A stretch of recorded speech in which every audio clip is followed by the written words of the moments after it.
Hi everybody, welcome to my homestead and welcome to my channel. My name is Jared. If you haven't already, please make sure to subscribe. So I've gotten a few emails letting me know that there's a fire in Salt Lake City right now. Specifically, it's up behind Ensign Peak, which is this peak right here. And this is a very, very important peak. This is the peak that Brigham Young saw before he entered the Salt Lake Valley. He actually saw all the way back before he left Nauvoo to let him know that this was the place where the saints should settle. And as you can see, it overlooks downtown Salt Lake, which of course is where the Salt Lake Temple is. You also have, you can't see it here really, but you have the Utah State Capitol that's just beneath Ensign Peak. And so this is a crazy thing, and I'm going to take note of it. I actually want to read a couple emails. This one's from Anonymous.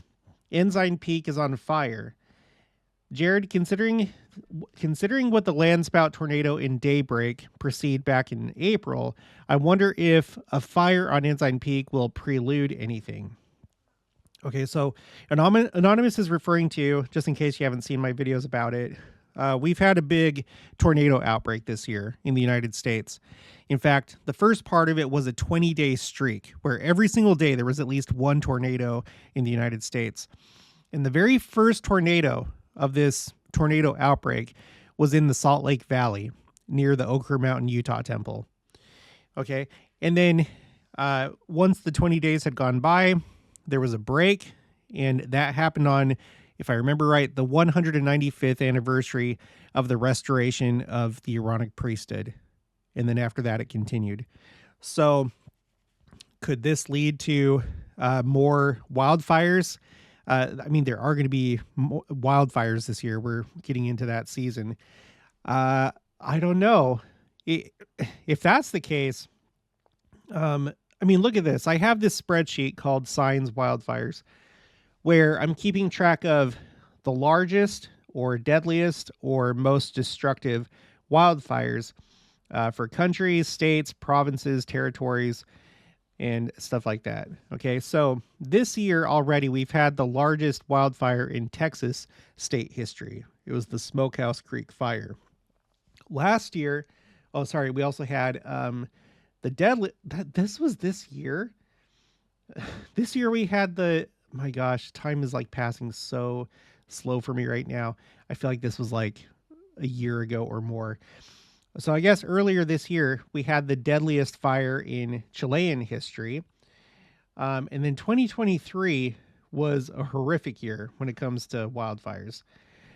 We had the largest wildfire in Canadian history, which is hard to do. Canada is a large country land-wise, but we saw a record-breaking year in Canada as well as in the European Union. This was the largest single fire, the Alexandroupolis fire in Greece. So it was the largest for Greece, and because Greece is part of the European Union, also for the European Union. But wildfires have really been picking up. I have this graphic right here. Okay, this is based on this spreadsheet I was just showing you. It's just a tally of these different events, whether it was the most destructive, deadly, or the largest. And so far with what I have, you can see things seem to be increasing and getting more dramatic. So going back to the email, Anonymous, I wouldn't be surprised. We'll have to keep an eye on it. Continuing, driving back from Idaho today, I passed through Salt Lake City at about 7:30 p.m. There was significant amounts of smoke and airplanes dropping fire retardant all around Ensign Peak. There are lots of articles online. Just a heads up, anonymous source. Thank you, Anonymous. I also got this other email from Anonymous that says, fire near Ensign Peak. Hi, Jared. Here's an article from KSL about a fire that was happening near Ensign Peak on Saturday night and into Sunday morning. I thought you might like to know about it as it might have some symbolic significance. Oh, and by the way, it appears that it's still going on. It's not over yet. So if you go to the ArcGIS U.S. Wildfire Activity web map, it shows that it's still going on. Usually you can click on this thing right here, and it'll tell you how contained it is, but it's not on this. But if you go to Zoom Earth, according to them, it's only 10% contained as of right now. So I don't think that it's over yet. Okay, continuing. It might even still be going on as of the time of me sending you this email. I live in the Salt Lake Valley, specifically and then they wanted me to redact that. And I was driving home from a concert in Davis County while the fire was happening on Saturday night. So I could smell the smoke as I was driving past downtown Salt Lake City. What's so interesting is that one of the members of the band I saw the concert for said that he was in downtown Salt Lake City back in 1999 when the tornado happened. Yeah, and I've done videos about that as well, the 1999 Salt Lake tornado. There's a lot of interesting things to consider with that. But anyway, continuing. He was visiting one of our local radio stations to promote his song.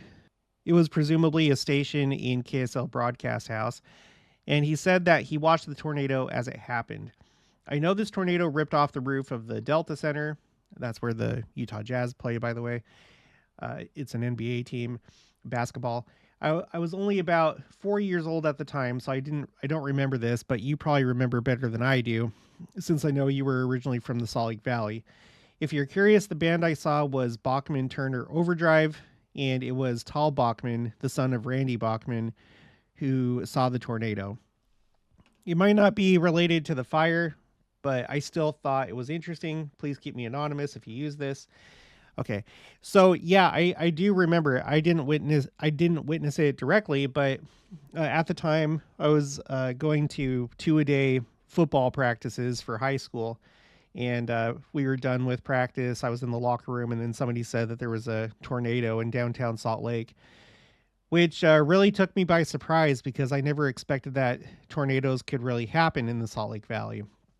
Not that it was impossible, but all growing up, I never had a concern about tornadoes because I was always told that tornadoes don't have an easy time developing in a mountainous valley like Salt Lake. So that was crazy. And I don't know if it's related or not, but I do think that anytime that something unusual happens in Salt Lake or in the Salt Lake Valley, I think that every single time it could be a sign. So I am going to go ahead and take note of this. Thank you for your email.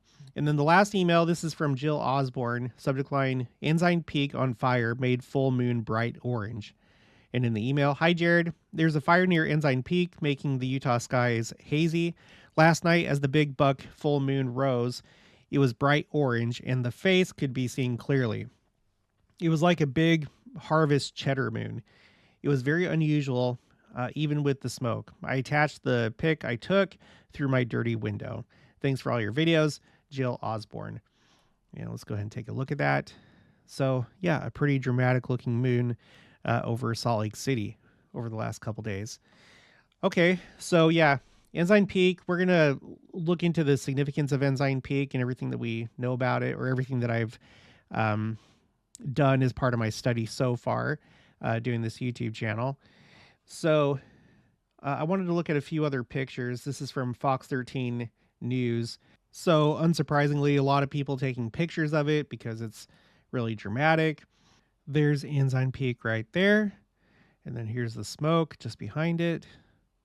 And then here you see the Utah State Capitol building with smoke just up the mountain behind it. So, I mean, again, you have a fire above Salt Lake City near Ensign Peak overlooking the Utah State Capitol building in a year where there's all sort of interesting political things going on in the country and in the world. I want to remind you that this year, it's not just a big year for the United States with elections. I did a video talking about the fact that this is the biggest election year in world history, meaning that over 4 billion people, or over half the world's population, lives in a country that's having some type of national elections this year. So it's a really interesting year, and this is a really interesting thing to happen, so close to the Utah State Capitol building. Okay, let's go to ABC News. Salt Lake City wildfire prompts mandatory evacuations. Over 100 firefighters respond. A wildfire in Salt Lake City forced people living uphill from Utah's state capital to evacuate, and it remained uncontained Sunday as more than 100 firefighters worked to protect nearby homes. Helicopters and airplanes were dropping buckets over flames as ground crews tried to contain the fire on Ensign Peak. So it's unclear to me if it's actually reached Ensign Peak because this is what ABC News is reporting. Again, when we go to these two maps, I don't know how up to date this is, but it doesn't look like it's reached Ensign Peak according to this one, but I don't know. Like I said, according to Zoom Earth, it's 10% contained. So if it's not there yet, maybe it will reach Ensign Peak. So we'll have to keep an eye on that. Firefighters were working to save homes about 1.2 miles or 1.9 kilometers up East Capitol Boulevard, and evacuees were offered a space in the Capitol complex where they could escape the heat.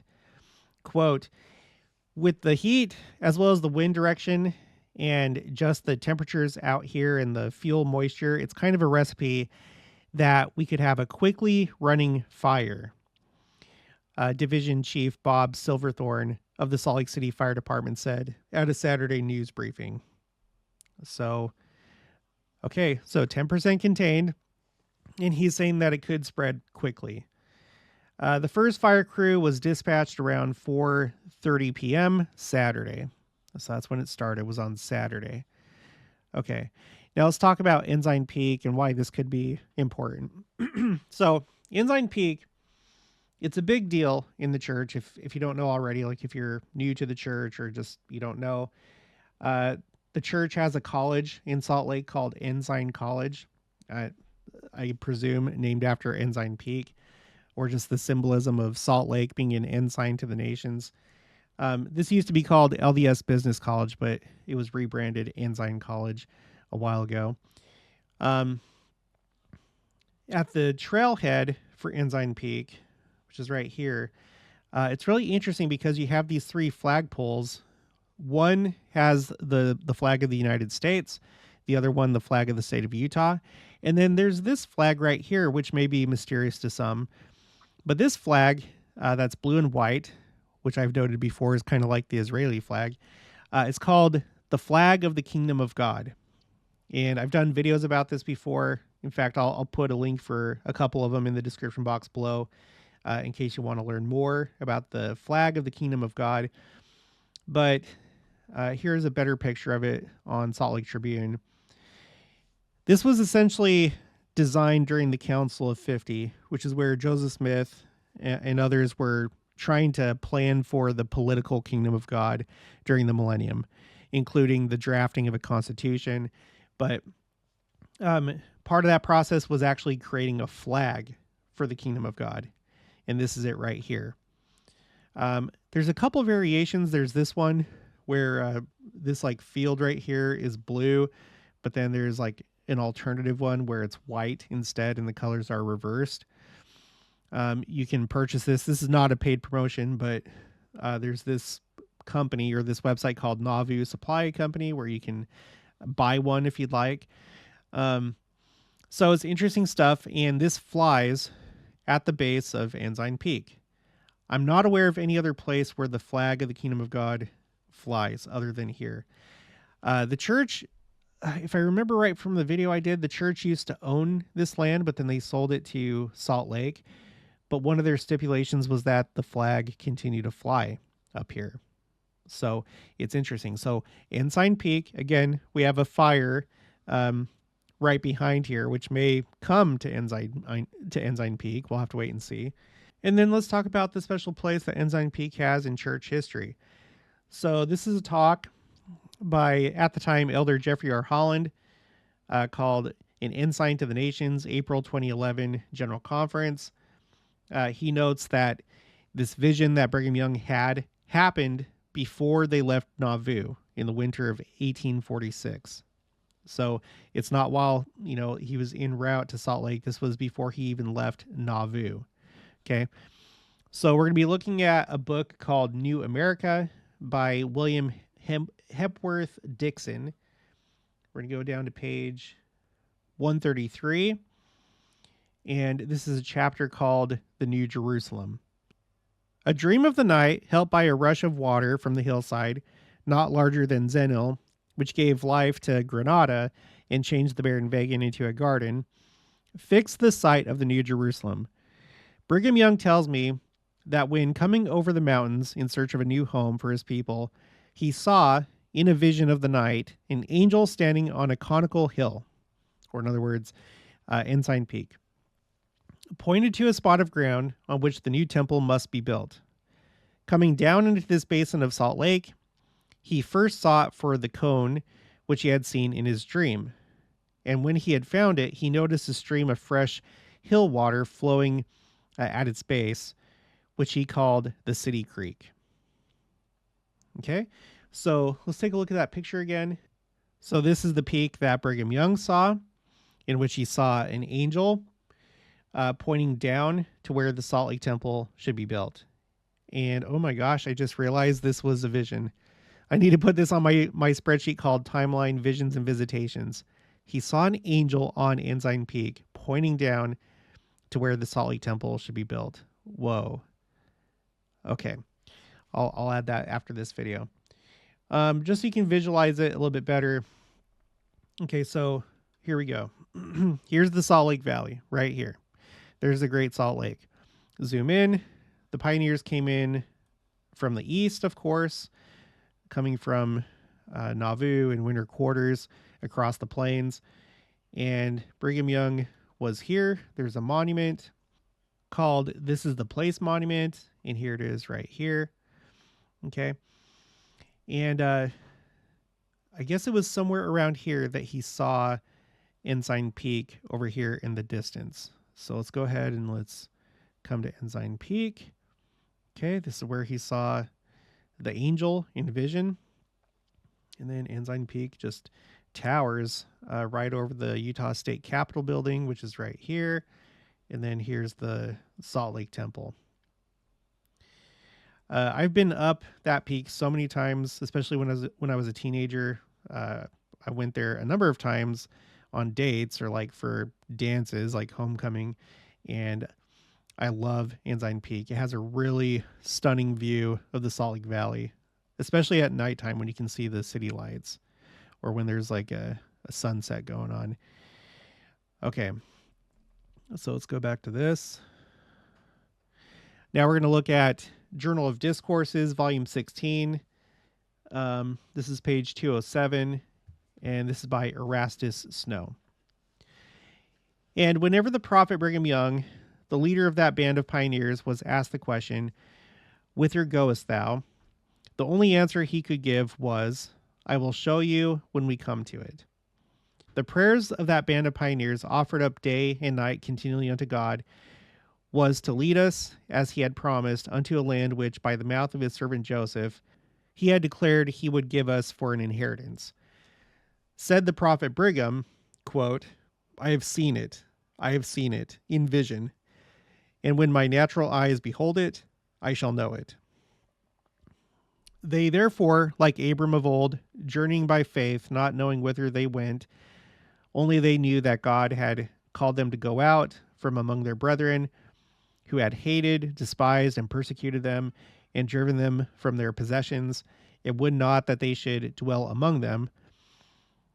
And when they reached this land, the prophet Brigham said, quote, "This is the place where I, in vision, saw the ark of the Lord resting." That's an interesting detail. The ark of the Lord resting. This is the place whereon we will plant the soles of our feet, and where the Lord will place his name amongst his people. So I don't know if at this point, when he says the ark of the Lord, if he's just talking poetically, because in Old Testament times, the ark was associated with the presence of God, right? So maybe it was just in that sense, or maybe he saw a vision of the ark, like he had like a literal vision of the ark. And if he did, maybe that was just symbolic to him of, the presence of the Lord, but I don't know, but he said that. Okay. And then here's the last one. I think that there's more out there, but this is all that I'm going to, look up for this video. And once I come across more accounts, I'll add it to my spreadsheets. So this is Journal of Discourses, volume 13, page 85. And this is George A. Smith. We look around today and behold our city clothed with verdure, and beautified with trees and flowers, with streams of water running in almost every direction. And the question is frequently asked, how did you ever find this place? I answer, we were led to it by the inspiration of God. After the death of Joseph Smith, when it seemed as if every trouble and calamity had come upon the saints, Brigham Young, who was president of the 12, then the presiding quorum of the church, sought the Lord to know what they should do and where they should lead the people for safety. And while they were fasting and praying daily on this subject, President Young had a vision of Joseph Smith, who showed him the mountain that we now call Ensign Peak, immediately north of Salt Lake City. And there was an ensign fell upon that peak. And Joseph said, build under the point where the colors fall, and you will prosper and have peace. So this might be the reason why the church insisted that the flag of the kingdom of God fly at Ensign Peak, because this actually might be what Joseph Smith saw. The flag of the kingdom of God that's been flying at Ensign Peak. I'm not sure how long. I want to say, I've already covered this on the channel, but I think there's an account where when Brigham Young first went to Ensign Peak, he wanted to erect a flag, but they didn't have one, so they used like a yellow handkerchief of one of the brethren. I'll have to look that up. But now instead of a handkerchief, you have the flag of the kingdom of God that flies there. That's a really interesting concept. Okay. Continuing. The pioneers had no pilot or guide. None among them had ever been in the country or knew anything about it. However, they traveled under the direction of President Young until they reached this valley. When they entered it, President Young pointed to that peak and said, I want to go there. He went up to the point and said, this is Ensign Peak. Now, brethren, organize your exploring parties so as to be safe from Indians. Go and explore where you will, and you will come back every time and say this is the best place. They accordingly started out exploring companies and visited what we now call Cache, Malad, Tooele, and Utah Valleys, and other parts of the country in various directions, but all came back and declared this was the best spot. And then to finish up, there's this devotional talk by President Gordon B. Hinckley called These Noble Pioneers. And he said, as I was initially researching for this video, he said that Joseph Smith had seen Ensign Peak in vision. And I tried to look that up, but I couldn't find anything.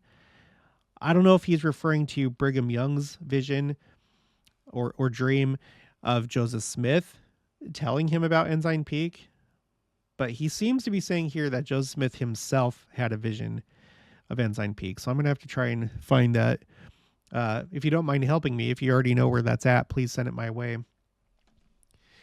So, yeah, a fire taking place in a place like this, a peak that indicated to Brigham Young that this was the right place. And not only that, but that he saw an angel standing on this peak, pointing down to where the Salt Lake Temple should be built. And Joseph Smith saw this. So this is a very significant peak. And a fire taking place behind it in a year like this is probably something that we should pay attention to. And we'll have to wait and see if the fire actually reaches the peak. So, okay, well, that's going to be it for this one. If you haven't already, please make sure to subscribe, like this video if you liked it. Leave your thoughts and opinions down in the comments below. Also, make sure to share it, and I'll talk to you guys later.